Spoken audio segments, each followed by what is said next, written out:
बात करने जा रहे हैं काव्य भाषा के रूप में ब्रज भाषा का विकास और विशेषताएं।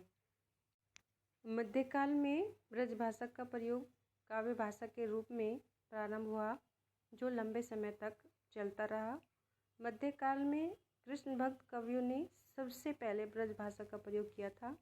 अष्टछाप के कवियों जैसे सूरदास, नंददास, कुंभनदास, परमानंद दास, गोविंद स्वामी, छिद स्वामी, चतुर्भुज दास और कृष्णदास ने अपनी रचनाएं ब्रजभाषा में लिखी।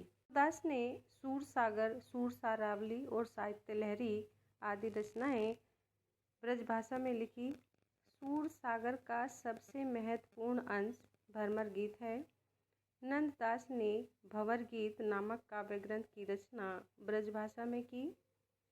रसखान की दो रचनाएं सुजान रसखान, प्रेम वाटिका ब्रजभाषा में ही लिखी गई हैं। राधा वल्लभ संप्रदाय के प्रवर्तक गोस्वामी हित हरिवंश ने हित 84 की रचना ब्रजभाषा में ही की। कृष्ण भक्त कवियों के अलावा संपूर्ण रीतिकाल में ब्रजभाषा का एक छत्र शासन रहा।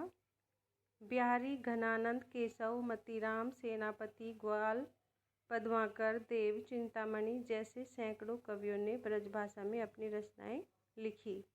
बिहारी सतसई, घनानंद कवित, रामचंद्रिका जैसे ग्रंथ रीतिकाल में लिखे गए। ब्रजभाषा का प्रयोग काव्य में आधुनिक काल के प्रथम चरण तक हुआ। भारतेंदु बाबू हरिश्चंद्र आधुनिक काल के प्रमुख ब्रजभाषा कवि हैं। उनके अलावा जगन्नाथ दास रत्नाकर का उद्धव शतक भी आधुनिक ब्रजभाषा का श्रेष्ठ ग्रंथ है। सूरदास ने ब्रजभाषा को इतना लोकप्रिय बना दिया कि तुलसी जैसे अवधि के सशक्त कवि भी ब्रजभाषा में लिखने लगे।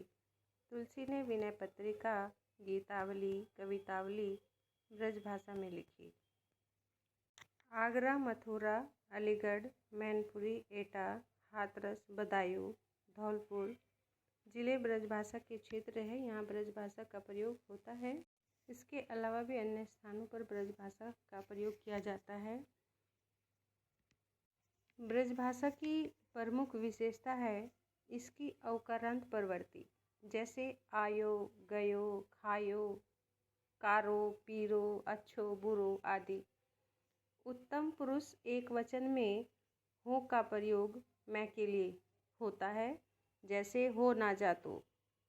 हो ना जातू का मतलब मैं नहीं जाता, क्योंकि स्थान पर चों का प्रयोग ब्रजभाषा में किया जाता है।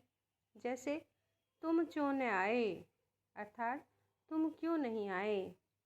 भूतकाल की सहायक क्रिया के लिए हो ही हे का प्रयोग होता है, जैसे बू जातु हो, मतलब वह जाता था। भविष्यकाल की क्रियाओं में गे वाले रूप चलते हैं, जैसे आंगे, खांगे, जांगे। संख्यावाचक विशेषण भी विशिष्ट हैं, जैसे एकु, द्वे, तीनी, चारी, 6, 11, 12, 14, किरोड़ आदि।